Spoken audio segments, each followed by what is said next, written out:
चलिए दोस्तों, तो लास्ट और बात करते हैं, last but not the least, which is called insurance based retirement plans या फिर रिटायरमेंट स्कीम्स आप कह सकते हैं, जो कि इंश्योरेंस बेस्ड है। मतलब यहाँ पे आपकी एक तरीके से इंश्योरेंस कंपनीज जो है वो इन्वॉल्व होती है और आपको यहाँ पे 4 टाइप के ऐसे रिटायरमेंट स्कीम्स जो हैं वो प्रोवाइड किया जाता है। ठीक है, अब इसके अंदर क्या है, इसके अंदर आपको जो इंश्योरेंस बेस्ड रिटायरमेंट प्लान है ये बेसिकली आपको एक कॉम्बिनेशन प्रोवाइड करता है, जिसके अंदर आपको पेंशन इनकी इनकम भी मिलती है और डेथ के बेनिफिट्स भी होते हैं, डिपेंड कि आपने किस टाइप के प्लान को चूज किया है। मतलब इसके अंदर सिर्फ और सिर्फ पेंशन नहीं है, आपको एक तरीके से आपको इंश्योरेंस भी प्रोवाइड किया जा रहा है डिपेंडिंग अपॉन योर प्लान्स। ठीक है, तो इसलिए इसको कहा जाता है आपका जो ये एक आपका कंपोजिशन क्रिएट होता है यहाँ पे, जिसके अंदर आपको इंश्योरेंस की फैसिलिटी भी मिल जाती है और आपको पेंशन की फैसिलिटी भी मिल जाती है। क्या ये गवर्नमेंट लुक आफ्टर करती है? नहीं जी, गवर्नमेंट लुक आफ्टर नहीं करती। क्या इसके अंदर गवर्नमेंट कोई पैसा डालती है? गवर्नमेंट कोई पैसा नहीं डालती। आपका पैसा है, आप इन्वेस्ट कर रहे हो, इंश्योरेंस कंपनी जो आपको अच्छी लग रही है, जिसका ट्रैक रिकॉर्ड आपको अच्छा लग रहा है, जिस पे आपको ट्रस्ट बिल्ड हो पा रहा है, वहां पे आप अपना पैसा इन्वेस्ट करते हो डिपेंडिंग अपॉन दी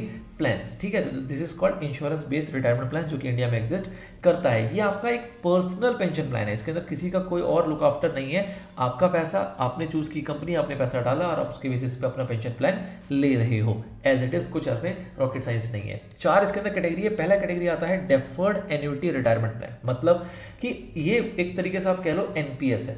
अगर मैं आपको इसको शॉर्ट में रिलेट करता जाऊंगा गवर्नमेंट के, क्योंकि प्राइवेट भी वही सारे प्लान्स देती है जिस टाइप की गवर्नमेंट प्लान्स देती है, या ऐसा कह लो कि जिस टाइप के प्लान्स प्राइवेट दिया करती थी गवर्नमेंट आजकल सेम टाइप के प्लान्स आपको देने लग गई है। अब ये आपके ऊपर डिपेंड करता है कि आपका ट्रस्ट कहाँ बिल्ड होता है, गवर्नमेंट प्लान्स के ऊपर या फिर प्राइवेट प्लान्स के ऊपर, that is all up to you.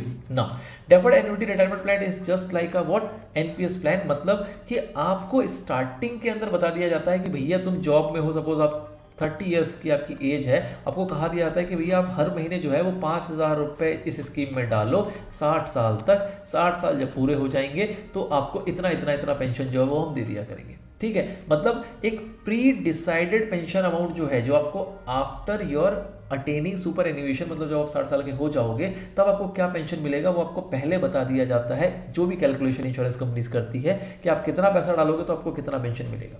ठीक है, आफ्टर योर रिटायरमेंट। तो this type of plan is called deferred annuity retirement plan, मतलब कि आप हर महीने कुछ कुछ पैसा कंट्रीब्यूट कर रहे हो और उसके बाद टिल 60 ईयर, ऑब्वियसली बात है वो पैसा पैसा पैसा पैसा एक बहुत बड़ा आपका पैसा एक्यूमुलेट हो जाएगा इंश्योरेंस कंपनी के बाद, और उस पैसे के ऊपर वो आपको रिटायरमेंट प्लान जो है वो देना शुरू कर देती है, पेंशन प्लान देना शुरू कर देती है। इसको कहते हैं कंपाउंडिंग का बेनिफिट, मतलब this is called power of compounding, कि जब आप पैसा इकट्ठा हो रहा है, ये पैसा इकट्ठा हुआ, इस पे ब्याज मिला, अगले महीने फिर आपने और पैसा दिया और ये ब्याज था, ये तीनों के ऊपर आपको ब्याज मिलेगा, फिर ब्याज मिला, अगले महीने का कॉन्ट्रीब्यूशन आया, उस सब के ऊपर ब्याज मिलेगा। मतलब जो भी पैसा आपका इकट्ठा होता जा रहा है वो कंपाउंड होता जा रहा है, उस ब्याज के ऊपर भी आपको ब्याज मिल रहा है। तो इसलिए पैसा आपका बहुत बड़ा हो जाता है जब आप रिटायर होते हैं। ठीक है, इसके अंदर भी सेम आपको ऑप्शन दिया जाता है, जैसे आपने एनपीएस में देखा कि भैया आपके पास ऑप्शन है, आप कैसे प्लान लेना चाहते हो। आप चाहो तो डेट प्लान चूज कर लो, जिसके अंदर रिस्क जो होता है वो कम होता है। आप चाहो तो कैपिटल मार्केट प्लान ले लो, जैसे कि इक्विटीज वगैरह होगी जहां पे आपको रिस्क ज्यादा मिलता है, depending upon the investors. Investors again आप देखोगे तो एज की बात आती है, इन्वेस्टर जो कम एज के होते हैं वो ज्यादा रिस्क वाले प्लान लेते हैं, और इन्वेस्टर जो ज़्यादा एज के होते हैं वो डेट प्लान लेते हैं जिसमें रिस्क कम होता है, और इसका कॉम्बिनेशंस वगैरह भी इंश्योरेंस कंपनीज प्रोवाइड करती है। तो you can say that it is just like NPS. NPS के अंदर भी कुछ कुछ सेम सेम सी बातें हैं, उसी टाइप की बातें यहाँ पे भी की जा रही है। प्री डिसाइडेड अमाउंट है, आप डालोगे, at the end insurance companies आपको बता देगी आपको क्या इंश्योरेंस देगी, आपका कॉर्पस इकट्ठा हो जाएगा। एनपीएस में आप कुछ पैसा निकाल सकते थे, यहाँ पे भी डिपेंड करता है कि डेफर्ड एन्युटी रिटायरमेंट प्लान के अंदर वो आपको कैसे स्कीम दे रही है। हो सकता है आपको रिटायरमेंट के बाद कुछ पैसा वो भी निकालने दे, 40% था जैसे कि आप एनपीएस के अंदर, और बाकी का आपको जो एन्युटी प्लान है, जो भी आपका पेंशन प्लान है, वो आपको परचेज करना रहेगा, जो कि आपको बता दिया जाएगा कि आपको कितना मिला करेगा। तो this is just like a kind of NPS, बिल्कुल डिट्टो सेम नहीं कह सकते, but a kind of NPS scheme.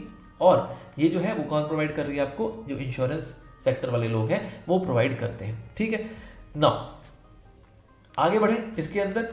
तो सेकंड आता है आपका इमीडिएट एन्युटी प्लान। अब ये क्या है? तो ये आपने जैसे गवर्नमेंट प्लान्स के अंदर देखे थे लास्ट के 2 प्लान्स, पीएमवीबीवाई और एससीएसएस, उसके अंदर आपने क्या देखा कि सर जब जो लोग रिटायर हो गए, उनके पास बहुत सारा पैसा है, बहुत सारा कॉर्पस है, तो वो उस पैसे का क्या करें? उस पैसे को वो इन्वेस्ट कर सकते हैं और सेम डे से, मतलब नेक्स्ट मंथ से वो उसको पेंशन में बनवा सकते हैं, और पेंशन के रूप में मंथली पैसा या क्वार्टरली पैसा या एनुअली पैसा, जैसा भी इनका केस होगा, वो ले सकते हैं। तो उसी को कॉपी करते हुए पेंशन सेक्टर जो है वो आपको इंश्योरेंस सेक्टर जो है वो आपको एक इमीडिएट एन्युटी प्लान प्रोवाइड करती है। ये सेम टू सेम वही है कि वो लोग जो रिटायर हो गए उनके पास लमसम पैसा उनको मिला है रिटायरमेंट के बाद, चाहे ग्रेचुटी के रूप में मिला हो, लीव इनकैशमेंट हो, बोनस हो, या किसी भी तरीके से उनकी कंपनी ने उनको एक लमसम अमाउंट प्रोवाइड किया।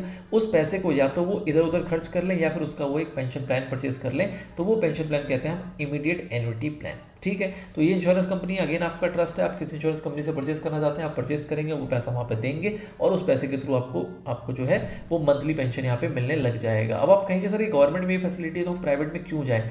आपको एक रीज़न अगर आप थोड़ा डीपली सोचेंगे तो आपको समझ में आएगा कि गवर्नमेंट ने उस पैसे को रिस्ट्रिक्ट कर दिया। गवर्नमेंट कह रही है भैया 15 लाख से ऊपर है तो कहाँ लेके जाओगे? तो 15 लाख तक तो आप हो सकता है गवर्नमेंट में डाल दो, बट उससे ऊपर अगर आपके पास पैसा है तो उस पैसे को आप इन टाइप की इंश्योरेंस कंपनी जो प्राइवेट इंश्योरेंस कंपनीज है उनको वो हैंड ओवर कर सकते हो और वो आपको एक अच्छा सा एन्युटी प्लान बना के दे देंगे जो कि आपकी पूरे लाइफ स्पैन को कवर करेगा। जब तक आप जीवित रहेंगे तब तक आपको इंश्योरेंस के रूप में वो पैसा मिलता रहेगा।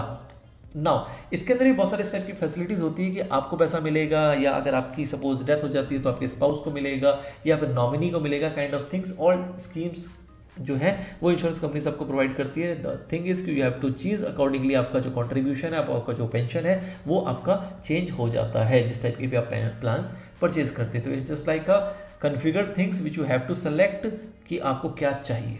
ठीक है सर, नाउ आगे बढ़े। ये था आपका सेकंड, जो कि अगेन आपको देखा कि आपने गवर्नमेंट से मिलता जुलता था। नाउ थर्ड आता है आपका पेंशन विद इंश्योरेंस कवर। जैसे कि हमने देखा कि इसमें अंदर कंपोजिशन एक तरीके से पेंशन की फैसिलिटी भी दी जाएगी और आपको इंश्योर्ड भी कर दिया जाएगा। तो ये भी पॉसिबल है। यहाँ पे आपको रेगुलरली मंथली पेंशन मिलेगा, साथ में आपका लाइफ कवर भी हो जाएगा। लाइफ कवर का मतलब क्या हुआ कि अगर कुछ अनफॉर्चुनेट डेथ हो जाती है किसी व्यक्ति की, किसी सब्सक्राइबर की, तो उस केस में जो भी उसका नॉमिनी होगा उसको डेथ के बेनिफिट्स मिल जाएंगे। किससे? इंश्योरेंस कंपनी से। ठीक है, मतलब कि अगर किसी सब्सक्राइबर की डेथ हो जाती है तो जो उसको पेंशन के रूप में पैसा मिल रहा था वो तो मिलता रहेगा जब तक वो जीवित था।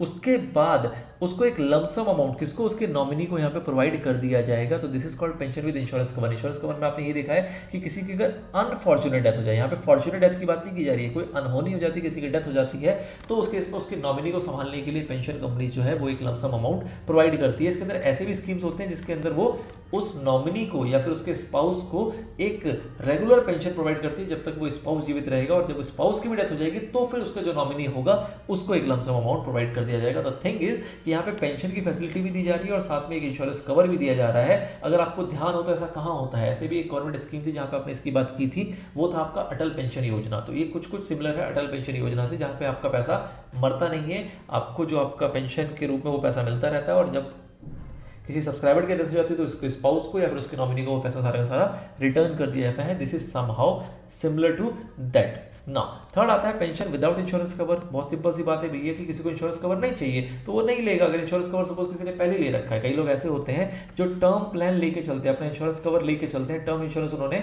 कराया हुआ होता है, तो वो कहते हैं भैया हम इसके अंदर क्यों जाए।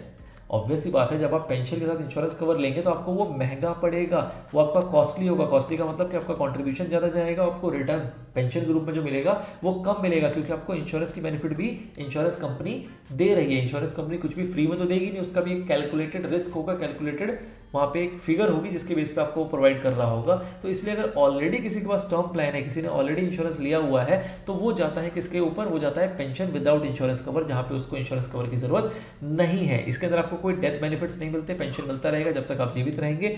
अगर किसी सब्सक्राइबर की मृत्यु हो जाएगी तो उस केस में जो उसका पेंशन है वो ट्रांसफर नहीं होगा, किसी को किसी और प्रकार का बेनिफिट नहीं प्रोवाइड किया जाएगा। तो it is depend upon the subscriber कि उसको क्या लेना है। अगर उसके पास ऑलरेडी इंश्योरेंस कवर है तो वो इसके अंदर जाएगा, और अगर इंश्योरेंस कवर नहीं है तो वो इसके अंदर जाना पसंद कर सकता है। These all are the retirement schemes which are in general available in India. I hope आपने उसको आपके बेसिक्स जो है उससे क्लियर हो गए हैं। उसकी मैंने खासियत आपको बता दी, लोग कहाँ जाना प्रेफर करते हैं। इन्हीं बातों को आपको रिलेट करते हुए जो आपके एमसीक्यूज हैं वो ड्राफ्ट किए जाएंगे आपके एग्जाम के अंदर। होपफुली आप उसको अच्छे से अटेम्प्ट कर पाएंगे। कोई कंफ्यूजन, कोई डाउट हो आप कमेंट सेक्शन बता सकते हैं। ये टॉपिक भी हमने यहाँ पे खत्म कर लिया है। नेक्स्ट में हम बात करेंगे एनपीएस की। Till then all the very best.